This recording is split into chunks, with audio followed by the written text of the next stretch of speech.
past 2 decades, I have lived and worked on human rights issues in Brazil, focusing in particular on violations in the criminal justice system. In the course of that work, I've had occasion to research and publish dozens of articles and books on issues on human rights in Brazil and in Latin America. And based on that, I very much appreciate the opportunity to address 3 points quite briefly. First, the historical context for the public security crisis and widespread abuse now occurring in Rio de Janeiro and in many other urban centers as well in Brazil. Second, briefly, the case of Joseph Martin. And 3, the current challenges for police reform in Rio de Janeiro. Impunity for official abuse was assured by the following. 1, sham military and police-led investigations of fellow officers. 2, manipulated crime scenes.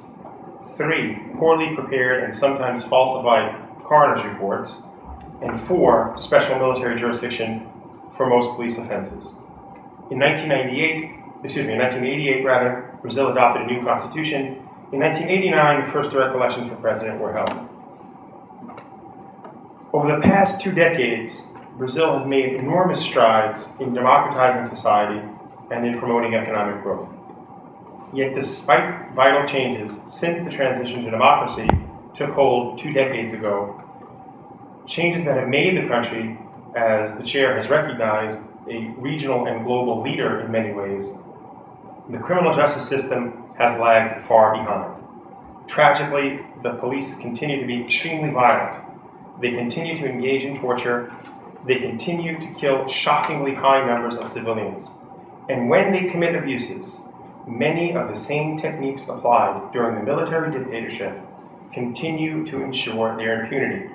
These include, today, still, sham police-led investigations of fellow officers. 1. 2, manipulated crime scenes. 3, poorly prepared and sometimes falsified coroner's reports. And 4, special military jurisdiction for many police offenses. To be sure, as has been noted, Brazilian police and the criminal justice system have had to address rising crime and the threat of drug trafficking led by criminal syndicates. Yet their response, particularly the abusive focus of the Rio de Janeiro authorities, has done little to reduce violence. And in fact, the extreme violent tactics employed by Brazilian police have intensified overall levels of homicide and insecurity. From 1980 to 2002, the homicide rate in Brazil more than doubled, from 11.4 per 100,000 to 28.4. In the city of São Paulo, for example, the rate more than tripled. In Rio de Janeiro, a similar spike in homicide rates occurred earlier, moving from 2,800 in 1980 to 8,400 in 1994. Over the past 15 years, homicide rates in Rio have remained among the highest of any urban area in the Americas. But unfortunately, rather than combating violence with professionalization, with community engagement and modern techniques, Rio authorities have focused on what they have termed confrontations with suspected criminals and drug traffickers. Researchers, journalists, and rights defenders, including myself, have demonstrated through analysis of forensic, testimonial, and other evidence that these confrontations are in fact often extrajudicial executions. The sheer volume suggests as much. The chair has cited some of the numbers, as has Liz Martin. A total of 2,500 people killed in Rio de Janeiro in 2 years, 2007 and 2008. Another indicator of the illegitimate use of force is the ratio of those killed by police to police killed. More than 43 to 1 in Rio de Janeiro. In other words, in alleged shootouts with allegedly armed and dangerous suspects, the police somehow managed to kill 43 individuals for every police fatality. Close review of this universe of cases reveals the following. First, that many of the extrajudicial executions are not shootouts, as the police allege. Second, the vast majority of these killings occur in poorer areas of the city, targeting disproportionately the Afro-Brazilian population. Third, police routinely paper over these incidents by classifying them as ones in which the victim resisted arrest. Fourth, police investigations of these incidents are generally extremely deficient. And fifth, prosecutors rarely bring charges against killer police, and when they do, they almost never get convictions. The case of Joseph Martin tragically highlights many of the grave flaws in the public security system. As Elizabeth Martin has explained, Joseph Martin was killed by a Rio de Janeiro police officer on May 25, 2007. The poor investigation of the incident reveals serious deficiencies in the system, deficiencies that led to the March 2010 of the acquittal of the officer responsible, despite the pressure by some present today, by the U.S. Embassy, by the family of Joseph Martin. In that case, police either actively undermined or badly bungled the investigation. Given a flawed police file, the prosecution failed to convince jurors who rightfully feared for their safety. The killing of Joseph Martin is now one of thousands of similar homicides committed by police in Rio de Janeiro in the past several years for which no one has been held accountable. While different in some respects, the killing of Joseph Martin is like many other police homicides in Rio de Janeiro and Brazil. The Brazilian civil police, of which the police officer who killed Joseph Martin was a member, are generally responsible for conducting criminal investigations.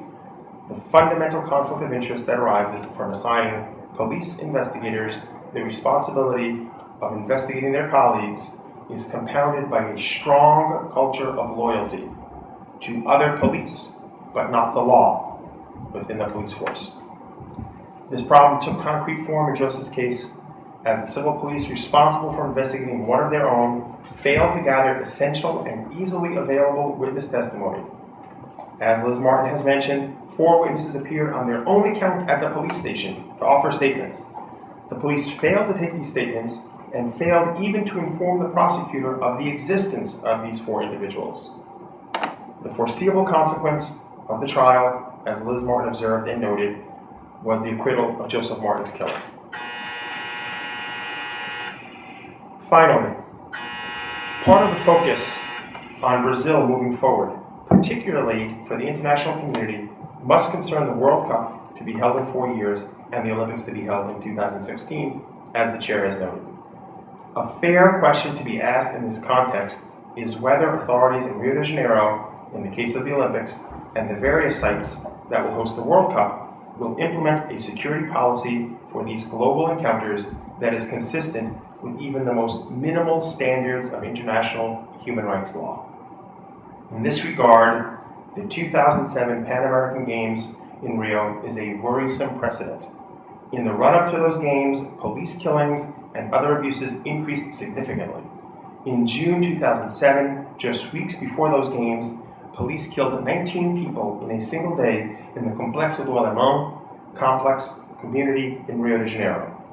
Police investigators remarkably failed to take so much as a single crime scene photograph in connection with the 19 killings.